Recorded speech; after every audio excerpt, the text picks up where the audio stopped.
పొన్నలూరు మండలం చెన్నిపాడు గ్రామ పంచాయతీ పరిధిలో శ్రీ సంగమేశ్వర దేవస్థానం నూతన కమిటీ ప్రమాణ స్వీకారానికి విచ్చేసిన రాష్ట్ర పురపాలక శాఖ మరియు పట్టణ అభివృద్ధి శాఖ మంత్రి కొండేపి నియోజకవర్గ వైఎస్ఆర్సీపీ సమన్వయకర్త ఆదిమూలపు సురేష్ కు ఘన స్వాగతం పలికారు. సంగమేశ్వర దేవస్థానంలో మొదటిగా ఆలయ అర్చకులు మంత్రి సురేష్ కు ప్రత్యేక పూజలు నిర్వహించారు. తదుపరి ఆలయ నూతన కమిటీ చైర్మన్ గా వెన్నపూస మాల్యాద్రి రెడ్డిని ప్రమాణ స్వీకారం చేయించారు. అనంతరం చెన్నిపాడు గ్రామంలోకి 1,33,00,000 వ్యయంతో 2వ ఫేజ్ నాడు నేడు పథకం ద్వారా నిర్మించిన హైస్కూల్ ను మంత్రి ఆదిమూలపు సురేష్ చేశారు. ఈ కార్యక్రమంలో సీఎం జగన్మోహన్ రెడ్డి విద్యా, వైద్యం, వ్యవసాయ రంగాలను అత్యాధునికంగా రూపుదిద్దారని మంత్రి ఆదిమూలపు సురేష్ వివరించారు. ఈ కార్యక్రమంలో పొన్నలూరు మండలం ఎంపీపీ కొండబత్తిన మాధవరావు, జడ్పీటీసీ బెజవాడ వెంకటేశ్వర్లు, వైఎస్ఆర్సీపీ మండల convener Pallapolu Balakotireddy, JCS convener పిల్లి తిరుపతి రెడ్డి, స్థానిక నాయకులు, కార్యకర్తలు, వైఎస్ఆర్సీపీ పార్టీ అభిమానులు పాల్గొన్నారు.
సిబ్బంది, చివరిగా లాస్ట్ బట్ నాట్ లీస్ట్ మా చిన్నారి బిడ్డలు, స్కూళ్ళు విద్యార్థులు వారికి కూడా మా అందరి తరఫున మీ అందరికీ దీవెనలు, మీ అందరికీ ఆల్ ది బెస్ట్. మరి ఈ కార్యక్రమంలో అందరికీ కూడా స్వాగతం, సుస్వాగతం. మీ అందరికీ కూడా నా యొక్క హృదయపూర్వక నమస్కారం. సభ్యులు, ఈ ప్రభుత్వం జగనన్న ప్రభుత్వం 5 సంవత్సరాల కాలంలో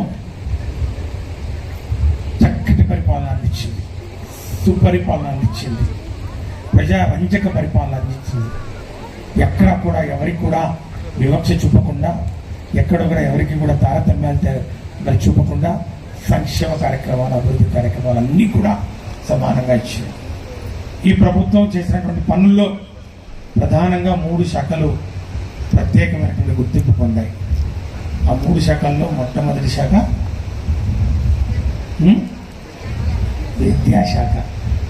విద్యాశాఖ, రెండవది వైద్యం, మూడవది వ్యవసాయం. ఈ ప్రభుత్వం మరి రాబోయే తరాలకు గుర్తుండే విధంగా ఏమైనా కార్యక్రమాలు జరిగాయంటే అది విద్యాశాఖలో నాడు నేడు కార్యక్రమం. నాడు నేడు కార్యక్రమం అసలు దేశానికి ఆదర్శంగా నిలిచింది. దీంతోపాటు ఇంకా అమ్మఒడి ఉంది, గోరుముద్దలు ఉన్నాయి, విద్యా కానుక ఉంది, విద్యా దీవెన ఇవన్నీ ఉన్నాయి. కానీ నాడు నేడు కార్యక్రమం అధికారంలోకి వచ్చిన వెంటనే 2019 సెప్టెంబర్లో మొదలుపెట్టినటువంటి కార్యక్రమం నిర్విఘ్నంగా మొదటి ఫేజ్ 15,000 స్కూళ్ళు 3,700 కోట్ల రూపాయలతోటి ఆధునీకరణ చేసి, రెండో ఫేజ్లో మళ్ళీ ఇంకొక 13,000 కోట్లు, మళ్ళా 33,000 స్కూళ్ళు. అంటే ఈ రాష్ట్రంలో ఉన్నటువంటి 45,000 స్కూళ్ళు సుమారు